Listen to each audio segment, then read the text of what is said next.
Media के सामने कहता हूं, 50 लाख बच्चे ऐसे होंगे जो 5वीं क्लास तक आपुल क्या नहीं दिखे होंगे तो बाजार में दिखे होंगे, खाने का उनको सौभाग्य नहीं है।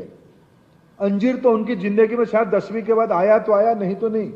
भोपाल में केंद्रीय मंत्री धर्मेंद्र प्रधान के पोषण बयान पर राजनीति गर्म। भोपाल में राष्ट्रीय शिक्षा नीति से जुड़े कार्यक्रम में केंद्रीय शिक्षा मंत्री धर्मेंद्र प्रधान ने स्कूली बच्चों के पोषण पर बयान दिया।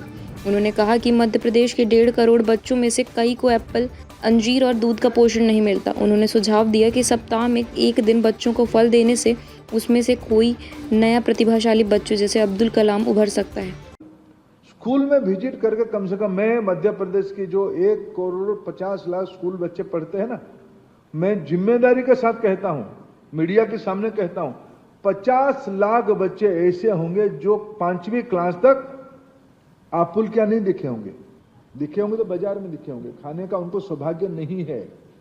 अंजीर तो उनकी जिंदगी में शायद 10वीं के बाद आया तो आया, नहीं तो नहीं। 1 ग्लास दूध पीना अनेकों की नसीब में प्राथमिक, जब जिसको चाहिए तब नहीं है। मित्र, इसको बनाएगा कौन, करेगा कौन? विपक्ष ने इस बयान को लेकर सरकार पर कुपोषण के आरोप लगाए। कांग्रेस के पीसीसी चीफ जीतू पटवारी ने मांग की कि पूरे मामले की सीबीआई जांच हो। धर्मेंद्र प्रधान जी ने स्वीकार किया, उनके पास भी कोई डेटा होगा, वो देश के शिक्षा मंत्री भी हैं।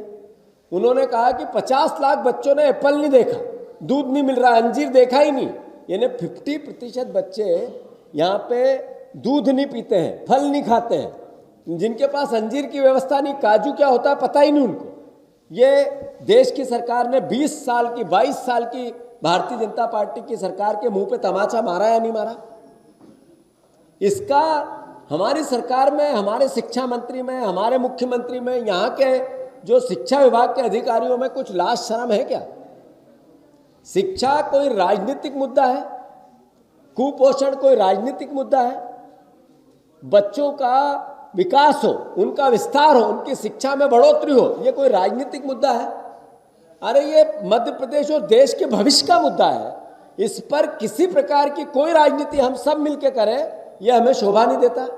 2017-18 में जैसा मैंने कहा 1 करोड़ 60 लाख बच्चे थे, तो ये 24-25 में 1 करोड़ 4 लाख बच्चे कैसे हो गए? और फिर इतने साल तक, 10 साल तक इन बच्चों को, 8 साल तक का ये 50 लाख बच्चों का राशन कहाँ गया?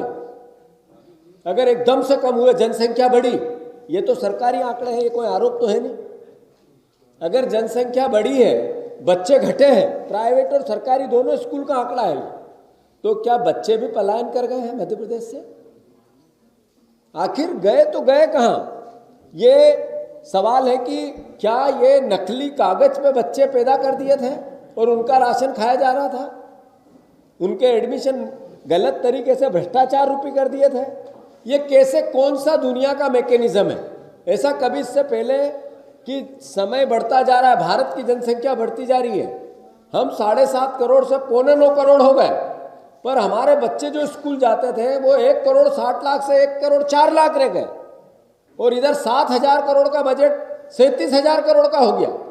तो आखिर ये कौन सा दुनिया का इतना अद्भुत अकल्पनीय जो उतार चढ़ाव का सिस्टम मध्य प्रदेश में आया, कैसा आया? मैं समझता हूं यानी इन आंकड़ों पर मोटे तौर पे सीबीआई की जांच होनी चाहिए। उप मुख्यमंत्री राजेंद्र शुक्ल ने सफाई दी कि राज्य सरकार कुपोषण और शिक्षा सुधार में लगातार काम कर रही है। मातृ एवं शिशु मृत्यु दर में कमी आई है। हालांकि केंद्रीय मंत्री ने कई मामलों में मध्य प्रदेश सरकार की प्रशंसा भी की है, लेकिन उनके पोषण संबंधी बयान ने विपक्ष को सरकार घेरने का मौका दे दिया है।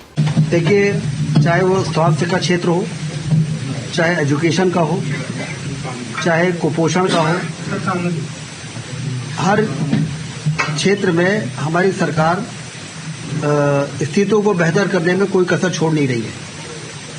प्रदेश अध्यक्ष कांग्रेस के, उनका तो आरोप लगाने के लिए आरोप लगाते जरूर हैं, लेकिन वो भी ये समझ रहे हैं, क्या इस बात से कोई इनकार कर सकता है कि जो मातृ मृत्यु दर और शिशु मृत्यु दर थी वो 175 से अब 142 पे आ गई है।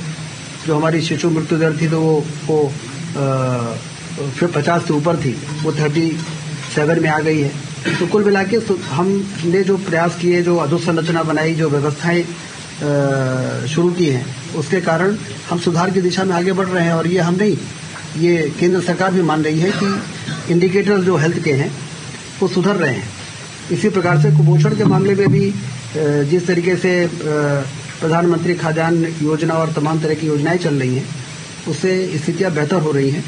और इसलिए मैं ये मानता हूं कि आरोप लगाना आसान है, लेकिन इन समस्याओं के समाधान के लिए जो सरकार की जिम्मेदारी है उसका निर्वहन हम कर रहे हैं। धन्यवाद। Bureau report Jansansar news Bhopal.